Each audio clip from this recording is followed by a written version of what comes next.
Today, we're dissecting autopilot thinking and how it's silently sabotaging your best decisions. Welcome to Decisions That Count. I'm Dr. Shawn Watson. And I'm Michelle O'Brien. Our guest, Grant Upbeat Bosnick, is a former professional drummer turned leadership expert. He's here to show us how to break free from unconscious patterns and reclaim intentional, high-quality decisions. We'll explore the science behind autopilot thinking and its link to decision fatigue and, most importantly, practical strategies to enhance your cognitive performance. Grant, welcome to Decisions That Count. Thank you so much for being here today. Well, thank you both so much for having me here. It's great to be here. Awesome. Your journey has been really fascinating, from professional drummer to leadership coach. Tell us a little bit about your origin story. How did you get here? So first of all, I'm from originally from Toronto, Canada, and have been in Asia now 25 years. I spent 17 years based out of Japan, the last now 9 years, so 26 years, 9 years here in Singapore. And I've worked with over 100 Fortune 500 and FTSE 100 clients globally in 45 countries on 6 continents, and I'm still hoping to get something with Antarctica. Now, also, as you said, I used to be a former pro musician, recorded 13 albums, toured across Canada, North America, Japan, and 3 things that I learned about being a pro musician was, first of all, everybody has an ego. So that is one thing we need to manage. Everybody wants to be a rock star. In leaders, senior leaders, or smart, successful people, we're all rock stars. We all have an ego. We need to manage that. 2, we need to listen to each other and balance the sounds. If we want to sound great together, we can't just be focusing on ourselves and sounding louder, but we need to make sure everybody's balanced. We sound well together. So leaders need to do that with their teams. Top leaders need to do that with an organization. And finally, that we're not doing it just for ourselves. We're doing it for a paying audience. We have stakeholders that we need to target, and not just shareholders to make profit, but sustainability, environmental goals, employees, and the triple bottom line, so that everybody, all the stakeholders, can get what they want. So I think there's a lot that we can learn from this. I think drumming itself as well, too, can help us with our autopilot, getting out of autopilot thinking, and help us with our decision making. That's what we're going to talk about later, I guess. Oh my God, I love that. I don't think anyone has ever explained that to me in that way before. Of course, right? Like, everyone wants to be a rock star. Everyone wants to be seen. You know, everyone's got an audience. And what was the second one?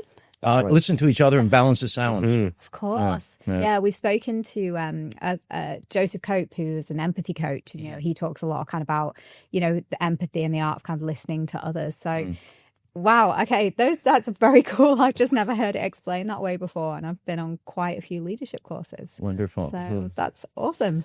Yeah, really excited today. I love the background, too, just because diversity, we know, in leadership teams is critical to success. And you bring a total different angle, which is, I mean, already it's something we haven't heard before. So, yeah, really excited to jump into it, especially autopilot. I think that's going to be a lot of what we discussed today, how we get kind of stuck in a rut of decision making or just default to things we've done in the past, I suppose.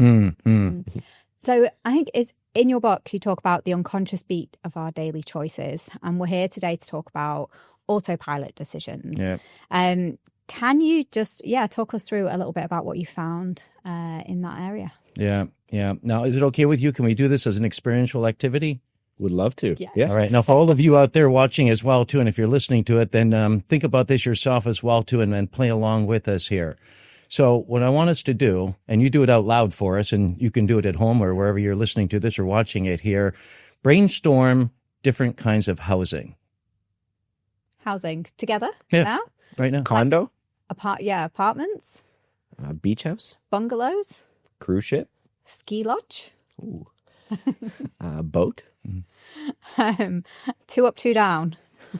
Acreage? Mansion. Bigger mansion. All right. Okay. We'll pause there. I've done this exercise, and you probably have some ideas at home, wherever you're listening to this or watching. You've got your own ideas of what you may have come up with here. And I've done this, and we've had some creative ideas like an igloo, a wigwam, you know, some of these other, you know, less, popular forms of housing. Now, what did all the ideas that you just brainstormed, what assumption did you make? That we were human. That you were asking for housing for a human, not an animal. Right. Yeah, good call. Exactly. Yeah. And every time I have done this, people automatically assume I'm talking about housing for humans. And all of the ideas that you're generating are all within that lens, that paradigm. There are all the housing for animals as well, too. A den, a nest, a lair, and so on for different animals. Now we can extend that. The electrical box in the wall is called the electrical housing. That's what that houses the wires.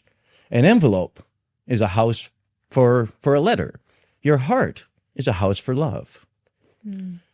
So we've got these assumptions of what these terms mean in our brain, and that's how we think through those paradigms.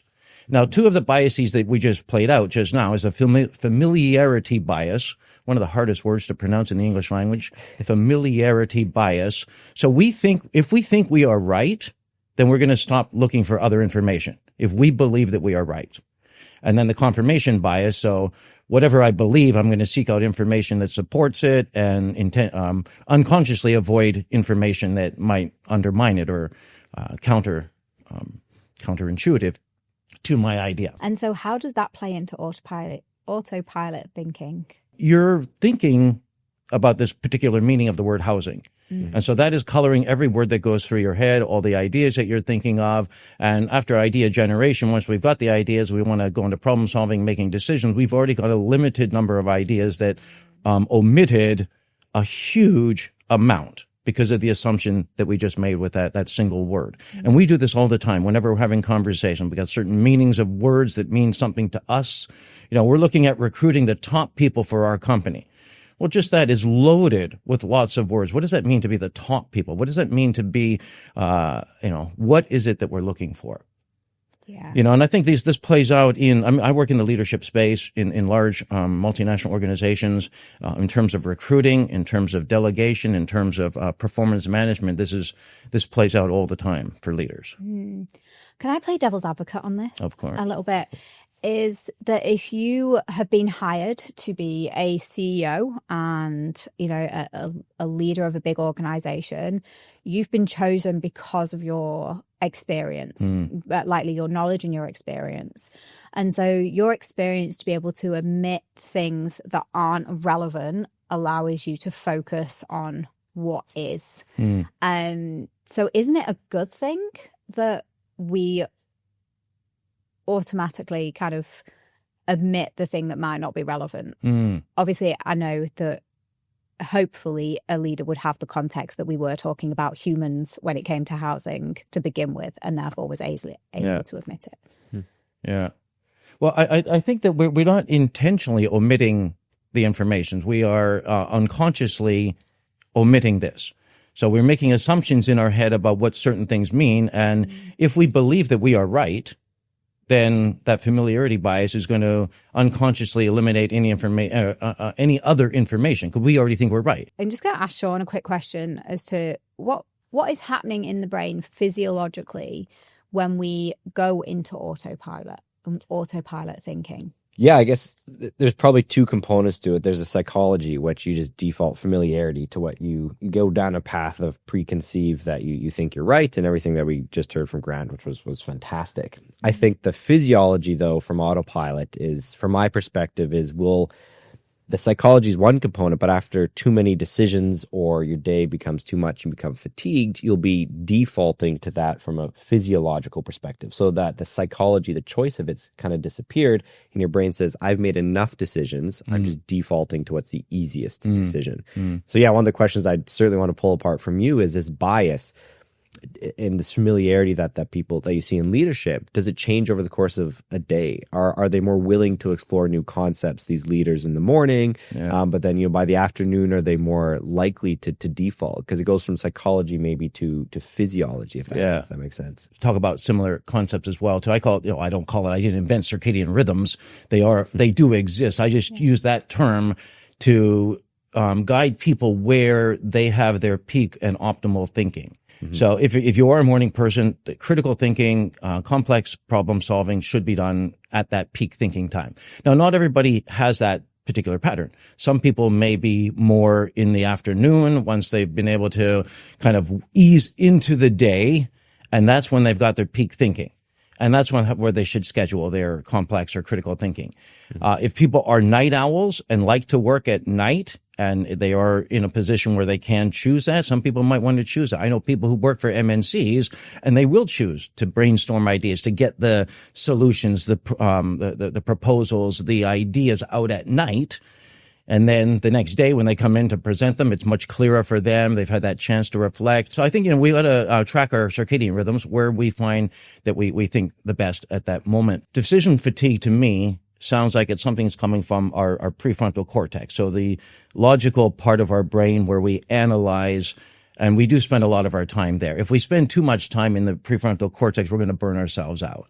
So we do have to be able to tap into the weaker signals within our brain so that we can then get more of that happening in the decision making there. So getting our brains into flow is an amazing thing. Now, I was trying to reflect on this. Can we get ourselves into flow and make sound decisions? I'm not convinced 100% that the answer is yes. I think we will have to get back into the prefrontal cortex to do some of that analysis to make that. But I don't think we got to spend that entire time there, which is going to cause the decision fatigue if we're entirely in there. Now, there was a great study done by Dr. Jim Lohr, and he worked for 30 years with pro tennis players. And specifically, he was looking at what is the difference between the number one tennis player and the number two. Technique-wise, hitting the ball almost identical. Absolutely flawless technique and skill in terms of returning and hitting the ball. But what he noticed was the big difference is that the number one top player, in between each of those returns, has these breathing techniques to regulate their heart rate and slow down their breathing for those microseconds before that next ball's coming at them.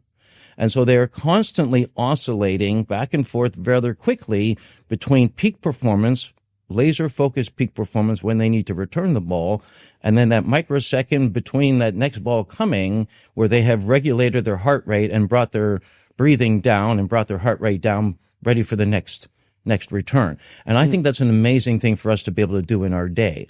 I've got some techniques I'll show you guys later as well, too, that can help us to do that on a regular basis, anytime, anywhere, without having to, meditate on the mat for 30 minutes where you might not necessarily have such a conducive environment to do that. Yeah. And I think that's just an amazing thing to get into our brain. And I believe that this can help us to prevent decision fatigue. Mm-hmm. By being able to oscillate back and forth between those states, we can keep peak performance when we need it, and then within those microseconds in between, we can regulate that and keep our brains at peak performance. From a physiological standpoint, do we know where decision fatigue sits in the brain? Yeah, I mean, it's probably right in the sense of the prefrontal cortex. So that's kind of the CEO of our brain, if you want to think. It controls a lot of our executive functions, which are kind of key to personal, professional success. As we think the executive functions are the most important thing for succeeding in modern society. What's interesting physiologically, though, it closely relates to what you said, Grant, for this break, which there's evidence for that even like our judges that we love to talk about, and parole hearings, how they default to keep people in prison rather than putting them into the community. If they get a break from those decision makings, you see a recovery of their decision capabilities to some degree. And we see this in physicians as well, getting outside, taking a break, taking a coffee break. We've had a podcast with the ER physician who said something similar. What's really interesting to me, though, is this micro thing. So it looks like turning off the decisions can help recover your capacities for a period of time, for sure. But this micro thing is, really interesting to me. If you can just jump out from that decision-making for a period of time, give the prefrontal cortex a break to physiologically recover from those decisions before you step back into it.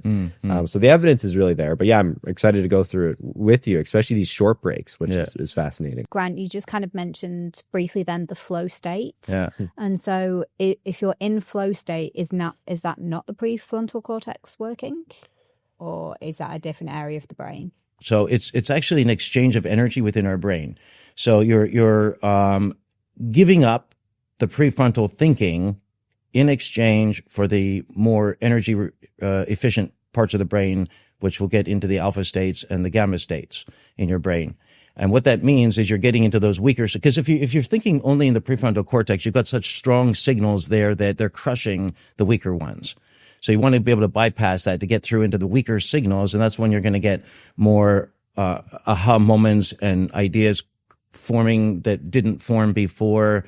It takes less cognitive resources to access in those alpha states and gamma states. And McKinsey did a study on it. We can be 500% more productive when we are in flow. Now, this is self-reporting of executive leaders that when they're in flow, they felt that they're 500% more productive. So that means that, if you're in flow for an entire day, you're getting as much done as your colleagues all week, And I think that if we can get ourselves into these flow states, and there are techniques to be able to get us into those, it then maximizes our thinking, maximizes our decision making within flow. I mean, I'm still curious to explore, is it possible within a flow state entirely to make a decision, or do we have to kind of get out of that first and then take a step back and say, okay, while we're in that flow state, this is kind of it's really about productivity, getting more done with less effort and higher quality. Now, are they going to be the optimal decisions while we're in flow? I don't know if I'm going to argue that just yet. I think, we might still have to jump into our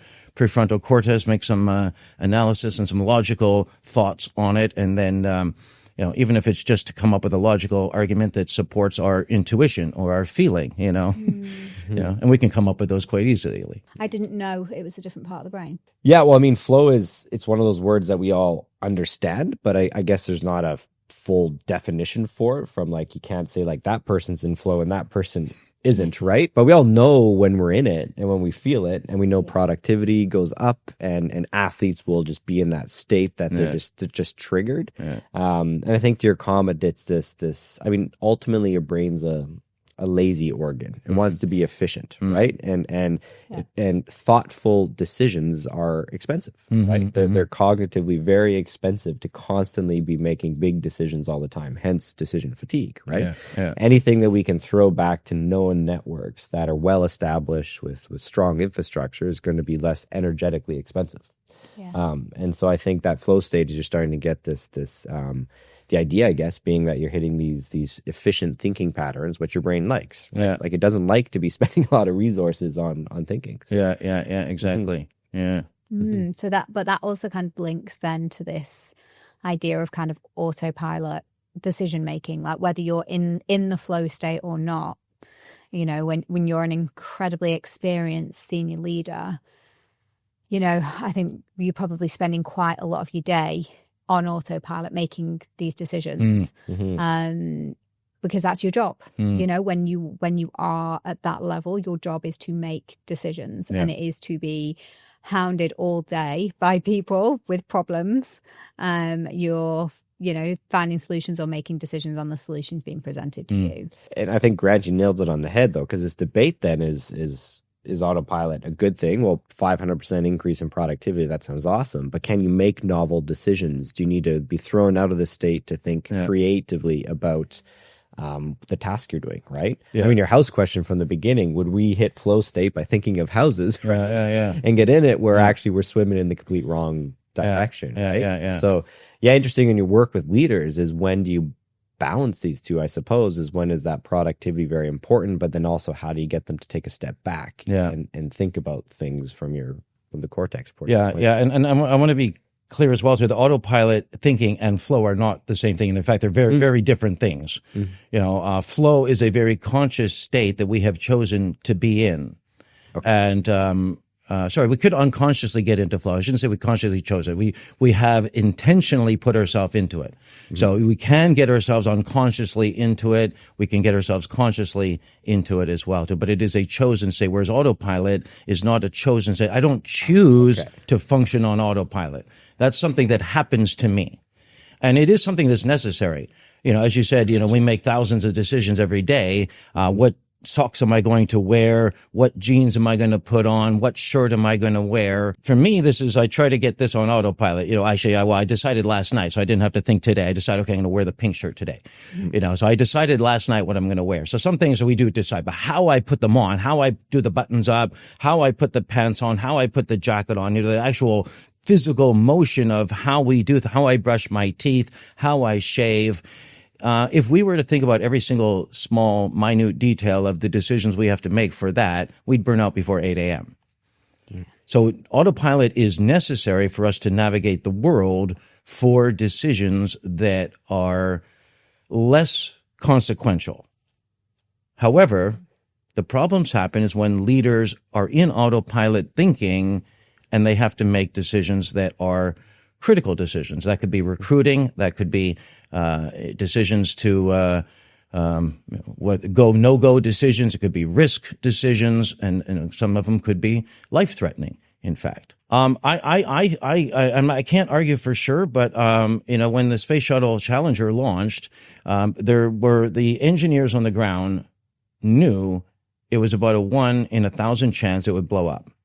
But the top decision makers believed or somehow thought it was a 1 in a 10 million chance that this would happen.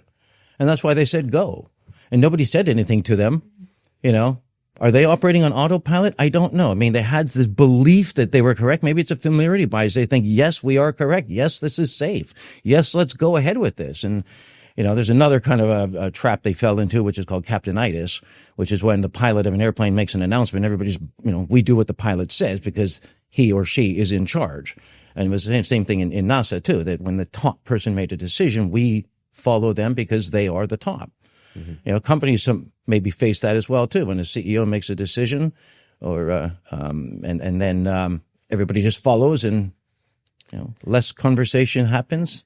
Nobody pushes back, and sometimes they're not always the best decisions. It's a big thing here in Asia as well, isn't it? Particularly in markets like Korea and Japan, where everything's very hierarchical. Yeah, and it's always kind of what the leader above you says goes. Mm-hmm. And having kind of worked with a lot of brands in those markets, it can be really challenging, especially if you're kind of a contractor or an agency. My former life, I was working in advertising. Is trying to kind of convince them that their brand communication needed to change even slightly. It would get up to one level and they would say, okay, yeah, we really like it, we're going to take it to the level above. The level above would go, no. And then so you'd have to make all of the changes based on the level above, even if they didn't necessarily have the contract. Yeah. And then it would go to the level above. Same thing would happen again. Yeah. Same thing would happen again, because there was never it was what they said went, and that was final. There was never any kind of communication back and forth. It was what the boss says. What's one common autopilot default that you've observed that can sabotage high quality decision making? And I'm going to use the example of it could be recruiting somebody for a position, or delegating a high profile assignment or project to a particular person to lead. And I think that when we make our choice, if let's say we've got 3 choices, and whether it's like 3 candidates that we're choosing, one of the 3 that we want, whether it's a profile assignment or recruiting for a position, that once we make our initial choice and we believe that we've made the best choice, and to be honest, how many of you think you're right? We all think we are right, right? We want to think we're right. It's a good feeling to be right. I feel I'm smart. I feel that I use my brain effectively. And when I feel that I'm right, my brain rewards me with some dopamine and a good feeling of it, And the problem with that, though, is even if we're wrong, even if we are actually wrong, if we believe we are right, we still have this familiarity bias. So we're going to then, once we have made our decision, we're going to stop taking any more information in. And once we believe that, for example, Shawn is the right person for this job or the assignment, I'm going to then completely ignore anything negative about Shawn. I'm only going to be seeing the positive. It's going to just confirm that I believe he is the right person. I'll make my decision based on that. So that's one problem on an individual level, that we've got this. Now, when all of us are doing that and we all think the same, then the answer is already decided. We've all decided Shawn's the best. We don't need to discuss the reasons behind it. Now, there is a hidden profile effect, that the correct answer of who is the best person lies not in any individual one person, but in the little bits of information that each of us have. So if our initial choice right from the start is that Shawn is the best, and we all decide that that's what we agree to, we're not going to have any more discussion. Now, we might realize, oh, no, we made the wrong choice because we didn't see this or we didn't see that. And someone else, oh, I knew that before, I just didn't say it. I didn't think it was important because everybody thought Shawn was best. So I didn't want to speak up, you know? So I think that that's one of the problems, that we do want to give everybody a fair shot. So if we had 3 candidates, ideally, we'd want to create a matrix. You know, when NASA was launching the Apollo back in the 70s, Kepner-Trego created, which has now been called the KT method, or the Kepner-Trego decision-making method, which is a very, very sophisticated matrix, which took probably 2 years for NASA to use that matrix before they decided which one they wanted. It's quite complex, and we can make it simpler where we got our criteria that we're evaluating. You put your candidates across the top, you weight your criteria, which one's most important, which one's least important, then you can rank them equally among this. Look at the pros and cons of each of these people, and use these kinds of decision-making problem-solving discussion processes before we make a decision. If we vote, which one do you think is best? Oh, Shawn. All right, it's done. No more discussion. Everybody agrees, right? So even the decision-making process, I think, is important. If we vote first, it might have more damage than if we were to have open discussion and then later doing a logical analysis. My first thought with that then is AI. Right? And so in your leadership discussions with this, because it's very formulaic, which formulaic means it can be quantified potentially, or aspects could be.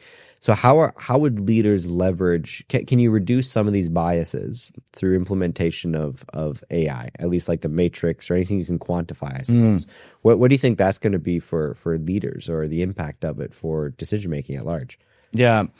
I think another way for us to mitigate these biases, and this is going to, in the second part, answer the question about AI, is we shouldn't be making these decisions alone. So if I think Shawn is the best for this, I shouldn't be the only person making that decision. I should have a panel of people to discuss with, get different people's thoughts.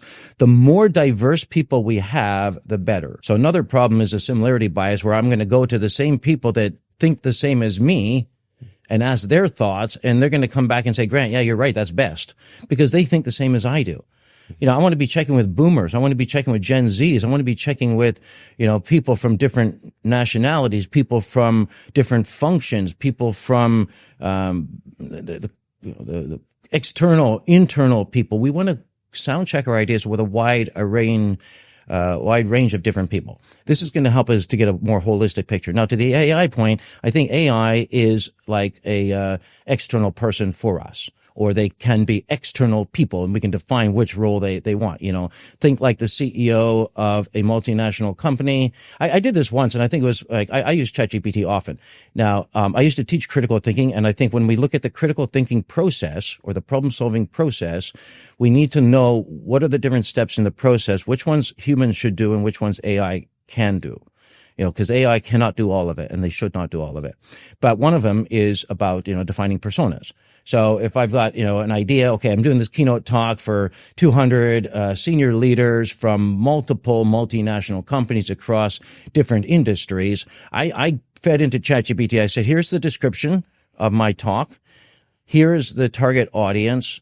I said, think like a CEO and give me 10 key takeaways from this talk for a senior leadership audience from multinational companies. And then after I got that first output, I said, okay, now thinking like the same CEO or different CEO, rank these in order of most importance to least importance in terms of leadership effectiveness, and explain to me why. And the answers were amazing, right? So I've just tapped into a different lens, a different persona to give me ideas. So I've sound checked. I could have come up with my own 10 ideas. Would they have been as good? Probably not. Did I use all 10 of those ideas? Definitely not. I'm going to start doing that too, is using AI to get an outside opinion on your bias, essentially. Yeah. Right? So saying, hey, well, one, examine what I told you. Is this, you know, tell me my biases, but two, give me a different perspective. That's kind of what you're saying from AI, is give it to me from a CEO or from a whatever. Okay, cool. Yeah. I'm definitely going to start doing that with my own prompts, I know, because that's really interesting perspective on how to use it to get out of your echo chamber. I Yeah. suppose. Yeah. And I think, okay, I'll just divide up very quickly the critical thinking problem solving process into 5 parts, right? So the first part we need to do as humans. I need to decide what is it that I want to solve, and define what is the scope of the problem or challenge that I'm wanting to solve. I need to do that myself. I have to decide what is that. Then I can use AI, any LLM, ChatGPT, Perplexity to then idea generate. And once we get piles of ideas out there, okay, now I need to evaluate those. I need to decide how am I going to evaluate those? Is there certain criteria I want to measure this against? Is it going to be, think like a CEO and rank these 1 to 10 in terms of leadership effectiveness? And then I need to define how it's going to be evaluated. Then AI can evaluate for me. They can rank these. They can think like a Harvard professor. They can think like a CEO. They can think like think like a client. And what would you expect or what would you want from this? You can define the evaluation. Then once we've got that evaluation, then the human comes in for step 5 to then synthesize and edit. So we then look at that final output, decide what is it that we want to keep, what do we want to take out, what do we want to change, what do we want to modify. So I think essentially in this world of AI that humans have become architects and editors. And AI is idea generators and initial evaluators. Well, when you think of it that way, it's a fantastic way to very rapidly test your opinions and ideas. Like I said, I use AI all the time, but I've never used it as an outside opinion to look at it through a different lens, right? Which is really interesting. As a marketer, like, have you used AI like this? Like, here's my brief, or here's my... Yeah, but what I've more been doing is questioning AI. So I've been thinking, so again, this comes down to the ego and that whole kind of element of everyone wants to be a rock star. It's like, I've been questioning AI. So why do you think that that's the right route forward? So if I've given AI a brief, maybe I've said, help me find a human insight, help me pull all of this together. And then why do you think you're right? So I've been questioning AI, not myself. Was my input right? Like occasionally I will ask AI to write a prompt for me. Almost every time now I'll say, I want to achieve this. Can you write me a prompt? And it will write me a prompt. But I never ask it to question me. And again, that's that whole ego, that whole kind of... No, that's what is fascinating. Yeah. It's a totally different perspective. And when we had the episode with Lewis, it's all about critical thinking to question AI. But what about yourself? Yeah. Because nobody wants to be wrong. No, it's not a good feeling when you're wrong. And when you've learned that you're wrong and you made a mistake, we kind of feel embarrassed. We feel maybe dumb that I didn't think about it deeply enough, or and whatever that error might be, whether it's big or small. And nobody wants to feel that they're wrong. Yeah. Now I think that's one thing as a human element that that we need to let go of that feeling. If our intentions are that we're trying to come up with the best ideas, we're trying to get the best relationships, we're trying to have emotional intelligence, we're trying to have empathy, we're trying to have great leadership, great companies, great organizations. If that's where we're coming from, is in a place like that, I think we should let go of the fact that we are human and we do sometimes make errors. Do we celebrate those errors? Like, Procter & Gamble celebrates, so they've got the achievement for the best, I almost said in a word that I probably shouldn't say, but, the best, the best error that somebody made and what they learned from it and what came out of it. Some of it, were $1 billion products that came out of errors that somebody made, and that they did realize that, because we kind of thought of this the wrong way and almost we were losing millions of dollars. They kind of thought, we think of it this way now. And then now it's $1 billion product. I think there's just this real connection between decision fatigue, and one of the consequences of decision fatigue being that you default decision making, you default to the safest option. And I think there's patterns there that are similar to being on autopilot. Yeah. For sure. Yeah. One thing that's been marinating in my head this whole time too is the difference between flow state and autopilot. That really struck me too, because how do we know? Is there something to tell? And maybe from what you alluded to, is it like the confidence in our decision making? Is that when we're happy about our decisions, where we're we think we've made good decisions? Is that indicative of flow state versus autopilot when maybe you're more unsure, maybe you default more? I'm just wondering, how do we know, or when you work with leaders, is there any way that we can first identify it before we kick out of it? Yeah. And I want to learn how to do that for sure. Yeah.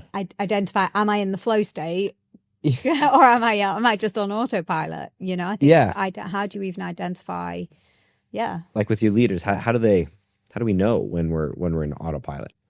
Is there an easy way to say?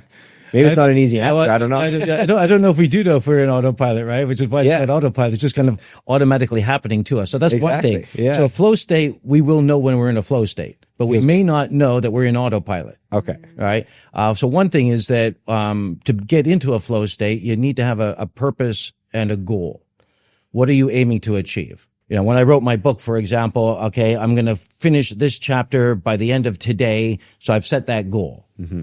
Now I'm going to then just focus writing, and then the words will come out. I don't worry about editing at the moment. I'm just getting the idea, the flow out. Later I can edit this stuff out, and we can sustain it for about 90 minutes. We need to take a break.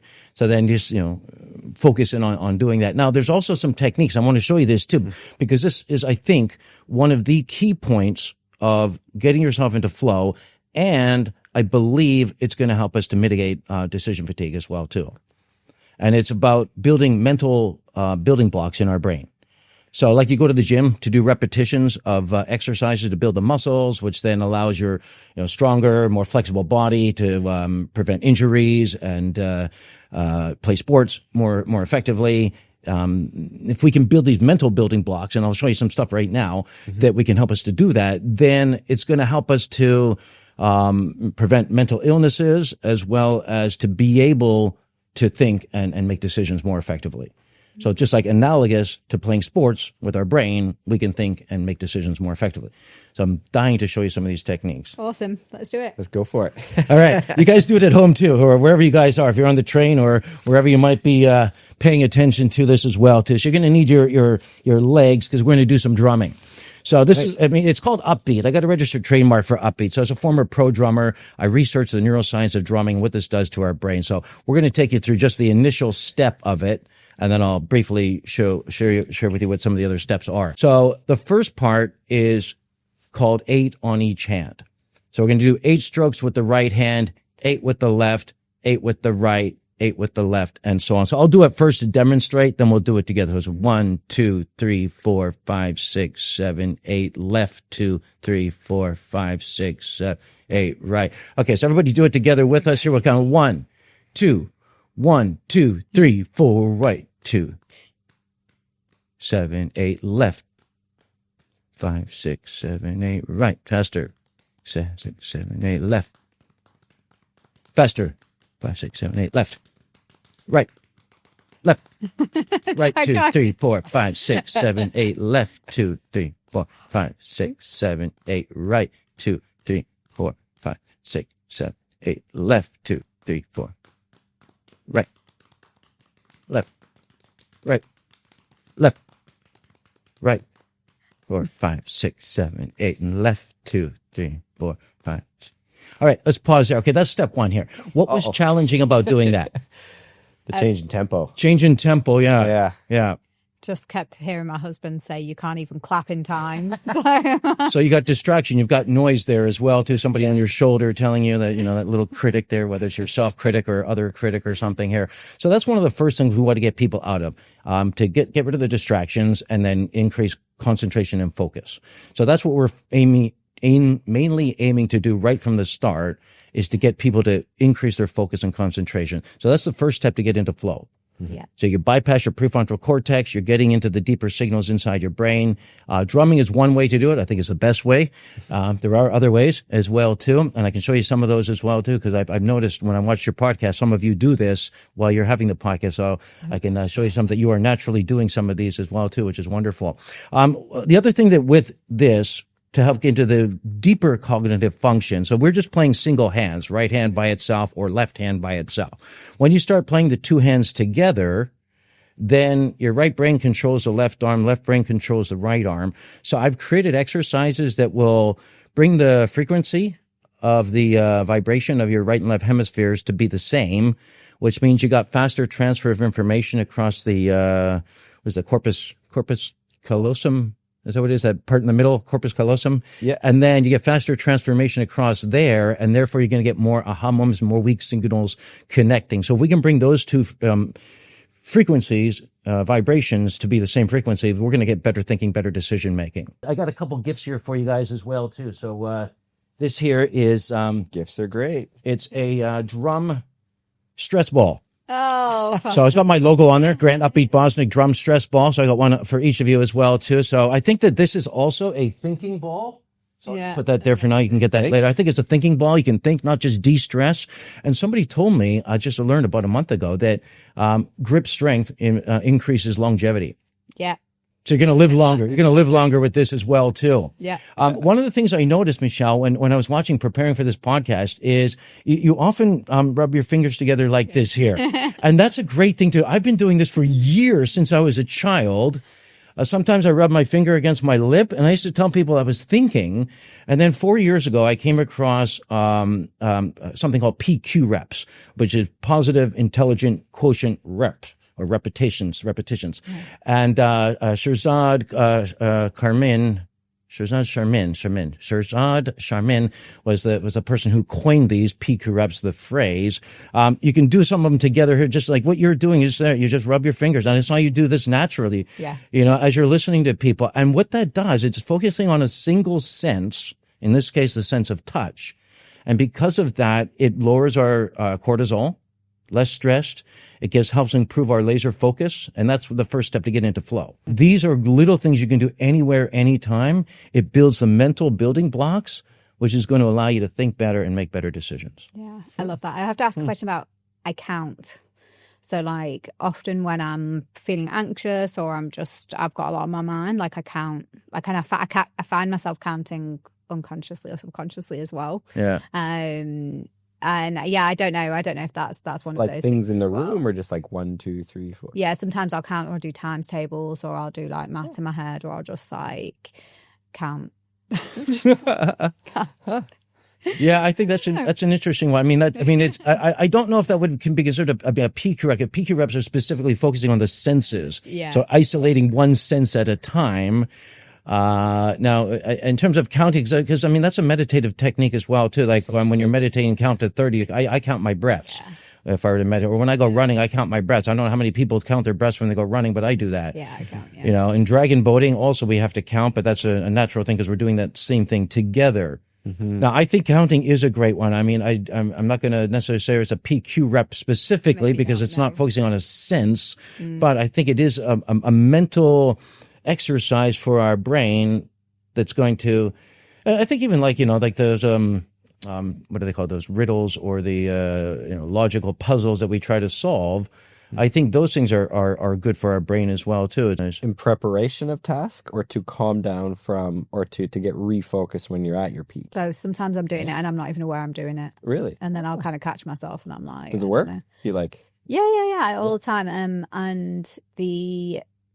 So I think I used to do a lot of yoga nidra. So like I'm a qualified yoga teacher. And so when we were there's a lot of kind of pranayama. So you learn a lot of kind of breath work in that. And so I'll do a lot of box breathing as well, like holding my breath and often for quite long periods of time. Yoga nidra is it's not a movement form of yoga. You will tend to lie on your back. And the goal of going to a yoga nidra class is to not fall asleep.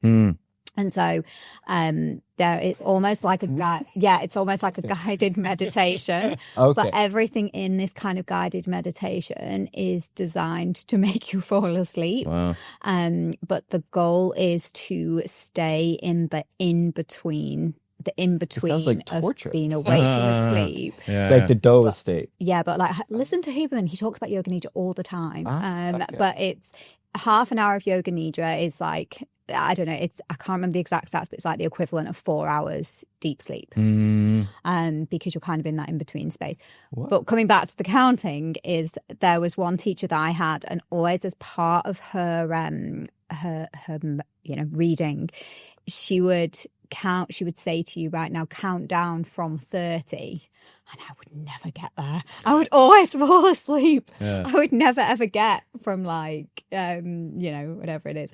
And now, if ever I have struggle falling asleep, I start to count down from 30. And I never get there. Yeah. I'll tell you more about yoga nidra another time. Because it's a fascinating form of kind of yoga and meditation. And I think it is a great one because we've got that brain is focused on a single thing. Just like the PQRs could be the sense of touch, and that's what we're focused on. In this case, is we're counting, so we get that singular focus, and we're trying to all other distractions to get out. It's not easy counting from 30. Counting down from 30, you'd be surprised. Oh yeah, without your mind wandering. Yeah, you think it's an easy task, but it's not. Just before we go, tell us a little bit about your book and the work that you do and how people can reach you. We'll make sure we link to everything below. But just quick overview. The book itself is on self-leadership, and I wrote it as a choose-your-own self-leadership adventure. So you don't have to read the book in cover to cover. You can read whatever chapters you want to. I did create an assessment. If you go to selfleadershipassessment.com, there is a assessment that you can use that will help you to determine which areas. There's 18 content chapters in it around themes like change, resilience, agility, decision-making, time management, goals, inspiration, trust, bias, and so on. So there's thematic chapters, and then it'll, based on the results, it'll recommend which areas are most relevant for you. Now, you don't have to buy the book or anything. You just, you can just do the assessment for free and, find some areas where you might want to focus on. You can find me at grantbosnick.com. My own URL as well too, and then there's a company URL as well too, which we'll give you in the notes as well too, which is my company, which is called Yes, and that's another avenue of finding out more. You can reach out on LinkedIn if anyone wants to connect as well. Find me there. I regularly post about twice a week for tips and ideas on leadership and organizational effectiveness. So find me there as well too. Amazing. Fascinating. Thank you so much. Yeah, I really appreciate you being on. And to all of our listeners, like I said, we'll link to everything, all of Grant's channels below. If you're here, please, as always, like, share, comment. We'd love to hear your thoughts on every episode. And please share it with anyone who might be interested in listening or watching. And as always, make every decision count. We'll be back next week with another episode. Thanks. Bye.